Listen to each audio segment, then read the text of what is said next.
Greetings and welcome to Old Drunken Discography, and welcome to our Album of the Decade series, where we will be going year by year, talking about what was big in music that year, picking our top 10 albums, narrowing it down to top 3, and those albums will go into the meat grinder, which is essentially a giant elimination style bracket, where only one album will come out as the Album of the Decade. Today we are talking about 1992. On the panel, we have Mr. Tim. Hello. Mr. Bill. I'm here for the chase. And Mr. Joe. Hot Final Fantasy VII takes. Yeah, sign up for our Patreon. Here's some hot takes for Final Fantasy VII from Joe. And myself, Jason. Mr. Jason. Mr. Jason. Quick recap, if you haven't watched 1991 or 90. Here are the albums that made it into the meat grinder. That's a lot of Garth Brooks, y'all. That's too much Garth Brooks. Leave a comment down below saying you support Operation Kick Out Country. KOC. KOC, yeah. All right, so 1992. Somebody else talk now. I believe there's going to be an Operation KOM. Kick Out Metal. Ooh. I don't know if you can get... Well, then we're going to institute Operation Let's Find the Weirdest Shit We Can. That's not a great acronym, though. You got cock and cum. Operation Willie. That's right. I'll come up with what that acronym is later. And so I'm sure we've asked you previously, there, our devoted audience, to tell us your favorite albums of 1990, 91, 92 now. So hopefully you're doing that in the comments below, because I'm interested to hear about them. Is it something we've picked, something different? We love to hear. We love to hear and see these things. So tell us why we're so terrible for none of us having Billy Ray Cyrus's Some Gave All in our top tens. I'm not going to tell you it wasn't close, because it wasn't close for that Billy Ray Cyrus to be in my top 10. But I will say the thought was there at one point to listen to that album and say, look, I'm gonna top 10 material. And I listened. It was not. Every time that song is mentioned on this fucking video, you getting a slap. Just saying. Which song? The Some Gave All song? No. Some Gave All ain't a bad song. All right, so 1992, for those that were actually born and living in 1992, besides these young whippersnappers over here talking about crap. Tim, what was going on in 1992? I mean, MTV was going on in 1992, that's for sure. This was the year that the grunge explosion happened. So you've just got a hodgepodge of all kinds of things going on. I was born and alive and listening to music in 92, and I would have been listening to like White Zombies, Los Exorcisto, Devil Music Volume 1 came out in 1992, and Ugly Kid Joe's America's Least Wanted came out in 1992. You damn right. And I really... What was that? I said, you damn right it did. Yeah, that was a fun one. I really enjoyed the Skid Row EP, B-side Ourselves. A lot of fun little covers on that one. Gotta mention that Spinal Tap put out the often duplicated, never imitated Break Like the Wind. It's got some classics on there. Clam Caravan, Christmas with the Devil, so good. Alice in Chains, of course, put out Dirt. Nevermind's riding high on the charts. You get bands like Stone Temple Pilots and Rage Against the Machine are coming out. 9 Inch Nails put out the Broken and Fixed EPs. Those were big in my household. Megadeth had Countdown to Extinction. That was a big album. Symphony of Destruction was everywhere. Iron Maiden put out Fear of the Dark. This was a good album. Let's see. Of course, Nirvana. While riding high on the Nevermind, they put out Incesticide. It's It's a banger. Go back and watch our Nirvana videos. We've got multiples there. Yeah. Yeah, all kinds of good stuff was going on in 1992. You would have had, like, Beavis and Butthead was on TV, and Melrose Place at Beverly Hills 90210, it's Saved by the Bell, and In Living Color, and God, In Living Color was so good. Yeah, In Living Color's pretty damn good. The Simpsons. Simpsons were riding high in 92. It was a good year. Yeah. This was the year Was it that election year? I discovered music in 1992. This was the year that I heard Nirvana, and everything changed. Pearl Jam, Stone Temple Pilots, some of my notable mentions. And you could tell by the landscape here. I tried to like pull albums that were big or had big singles, and that kind of shows. If it's not here, it's probably on one of our top 10s. Yeah. Just saying. You know, you had that Right Said Fred was so close. Who wore their pants backwards like Criss Cross? Come on. Tell the truth. Michael Fowler's brothers did. I did. Everybody did. But what's interesting, like when I put them in the order of release, Sir Mix-a-Lot was like the first one, big one, and then it ends with Dr. Dre's The Chronic. In 92 was that final like push where the actual like LA rap is going to hit the mainstream, like the Snoop Dogg's, all that's like coming in 93. Yeah. We're Doggy still in Style. like kind of the goofy. Well, The Chronic definitely started that whole movement as far as Gangsta mainstream. rap. Well, as far as mainstream Mainstream. is concerned. Yeah, obviously, you know, NWA been doing it for a while, and Ice-T. Ice-T is going to have a pretty big year for 92. We'll get into that later, though. Yeah. No, this is mainstream. This video is like more mainstream. What's, you know, popular, big. Sure. Like that fucking Four Non Blondes song that has made a comeback now on TikTok. What's going on? Oh yeah. I was like, what are y'all talking about? I don't TikTok. I can't believe, Jason, you don't have Eric Clapton Unplugged on your top 10. Well, what's up? No, that wasn't mine. Tim was supposed to do that one. I was supposed to do one later. Tim was supposed to be the. Yeah. Tim, what happened? I reevaluated 1992, and as great as that version of Layla is, there's just better albums out there. Although that is the biggest selling live album of all time, Which is by anyone ever. That's insane. Yes. It's a pretty monumental album. Does that make it good? It makes it noteworthy. That's right. And ripe for It makes it ridicule. part of the landscape. Yes. And you know, being 9 years old, I'm kind of Jason. You and I have the same thing. I'm developing and hearing a lot of music and realizing what's going on besides Southern rock and country. That there are other things out there in the world. So, you know, the first time I ever heard of TLC was here, and you know, Criss Cross, Billy Ray Cyrus. Obviously, that's still the country thing, but that was huge at the time. Blind Melon. God, who doesn't know the Bumblebee Girl? This was very year, close. This was the year that you like found your awakening and said, "Never gonna get it, but you're That's never right. gonna get it." And a lot of I found a song lot was of fucking good. MTV here. You know, Alan Jackson wasn't on MTV, but I found that. But this is where MTV started coming to my life. Really, 91 I had it, but really those memories. But 92 is when I started to really see a lot of those things. It was pretty exciting in 92. Like, Yeah. 24 hours a day, there was quality programming going on. Yeah. Mm-hmm.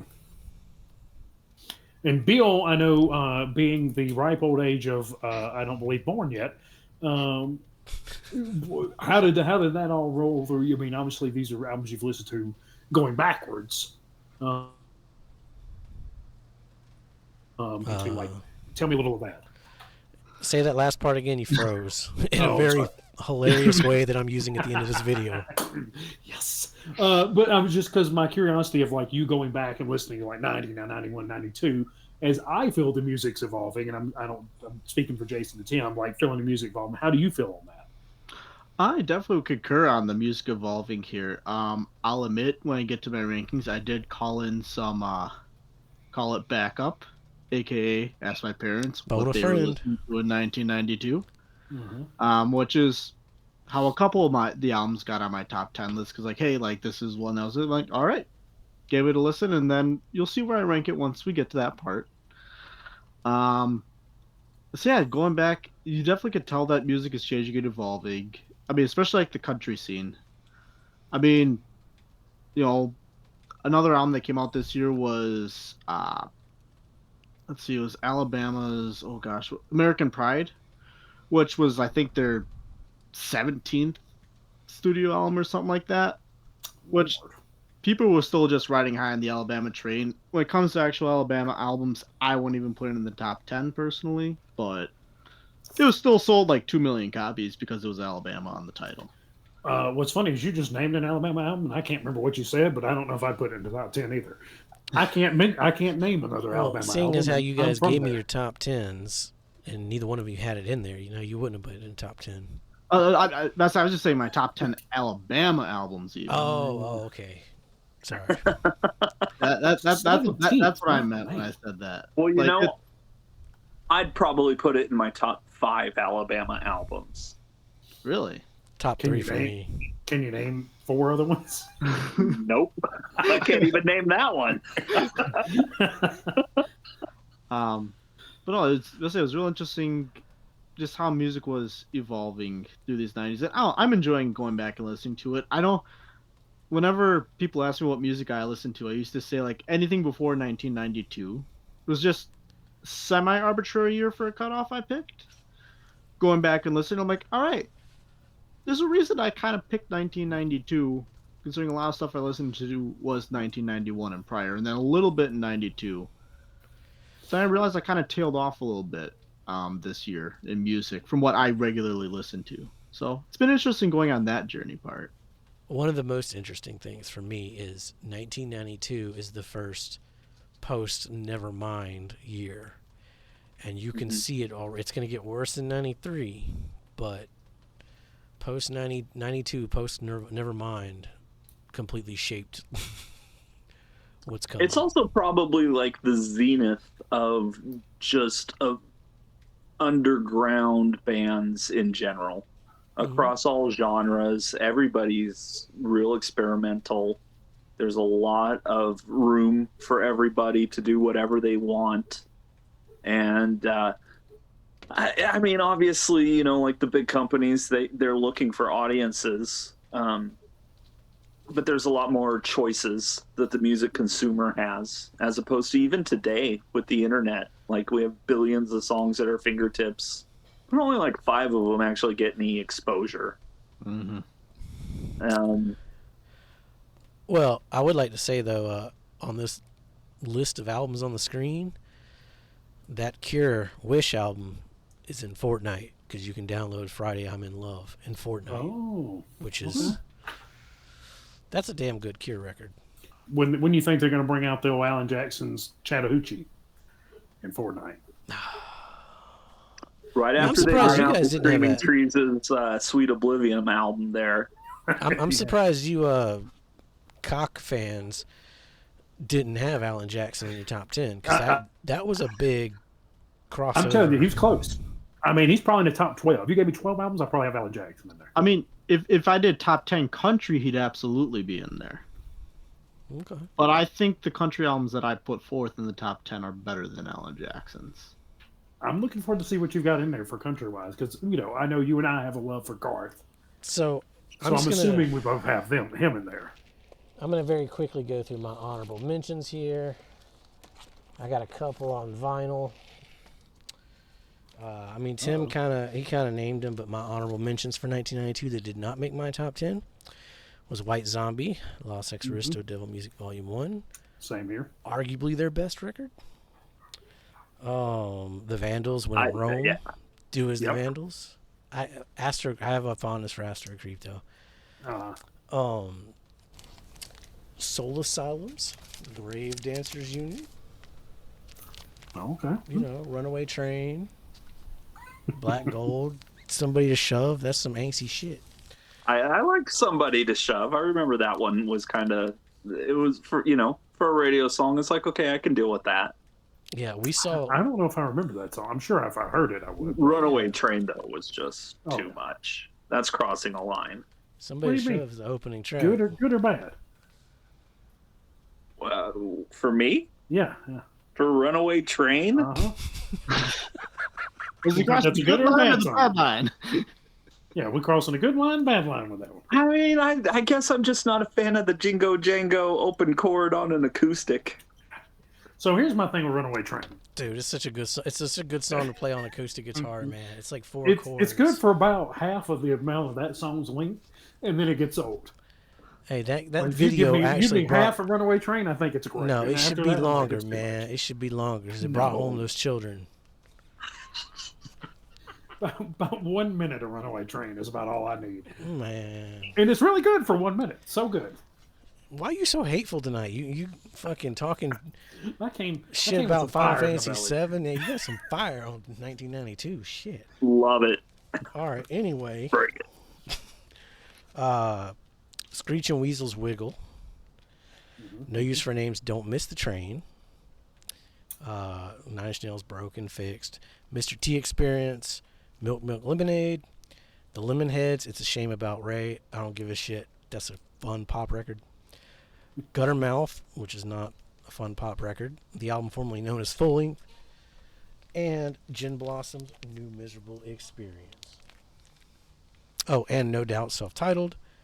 The Cure Wishes on here. And Babes in Toyland, Fontanelle. It's a good one, yeah. That's a good one. Which I was sad that it couldn't make my top 10. Very, very sad. All right, anybody else got honorable mentions? I think my Blind Melon, obviously, that one was very high on mine, very close. I like their second album better.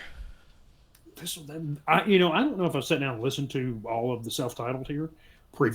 Before now, I've listened to the hits, and I thought it was good. I was like, man, I've never sat down and listened to this. Is a good album, so that was a lot of fun. And the TLC on the TLC tip, I really enjoyed that. That's if we ever rank TLC. I know people like that no scrubs, but I'm all about that TLC tip. Mm-hmm. That one's really good. Yep. But a lot of them you mentioned, like the Screeching Weasel and each of those were on mine also. Oh shit, House of Pain, they're in Fortnite too. Yeah. Sorry. A couple others that we haven't mentioned yet. John Zorn put out the Elegy album. Kiss put out the Revenge album. One for me that nobody else is going to care about, but for nostalgia reasons, I still enjoy the first Lynch Mob self-titled album. Merciful Fate put out Return of the Vampire. Helmet put out Meantime, which is, if not their best album, their second. I mean, Wilma's Rainbow is good, though. Motorhead put out March or Die. Napalm Death put out Utopia Banished. That's a great album. Samael put out Blood Ritual, which was one of the first black metal albums I ever heard. It's still really good, great riffs, kind of industrial. Suicidal Tendencies put out The Art of Rebellion. Mm-hmm. That's a great album. Typo Negative, The Origin of the Feces. I can't believe Typo Negative put out an album in 1992. I thought they were much like later band. Yeah, no, this was their second album too. Mm-hmm. So, and then you got the Ice Cube's The Predator up there. I would also like to see Eric B. and Rakim put out Don't Sweat the Technique. That's a classic track right there. And Public Enemy put out their Greatest Misses compilation, which I really enjoy. A bunch of remixes and outtakes and B-sides and stuff. It's really good. There's a lot of good stuff came out in 92. And shout out to, I didn't bring my journalized record with me. I forgot about that one. Damn it! Shout out to Adrenalize, top 3 Def Leppard record. See, and that's what happens when you buy records for a joke. You forget you love that. I got to look at this one up here. Hang on, before I make a fool of myself. That Aladdin soundtrack. Right. That allowance. I mean, even Disney's getting better. You went from Beauty and the Beast to Aladdin. Aladdin was good. No, okay, good. I don't have to make a fool of myself. I'm just going to keep quiet on what I looked up. All right. We're just going to just briefly go through, show our top 10s here so nobody gets mad that, oh my God, you didn't have Faith No More listed. Uh-huh. You know, so this is not their order. You don't know the order yet. This is not the order. This is what's up for rank in the next episode. Holy shit, there's George Strait on here. Damn straight. I'll be No, damned. George Strait. Jesus Christ. Stick around. Look at all the country albums. Subscribe. Let us know down below if you support Operation Kick Out Country. Or Operation Come. Or Operation Willie. This video. This is why I have to check the mark every time. Not for kids when I upload a video. Be safe. Make good decisions. Like, choose better acronyms for your operations. No shit. We are completely unscripted, so that all just came off. And I'm going to leave all this in the end of the video, too.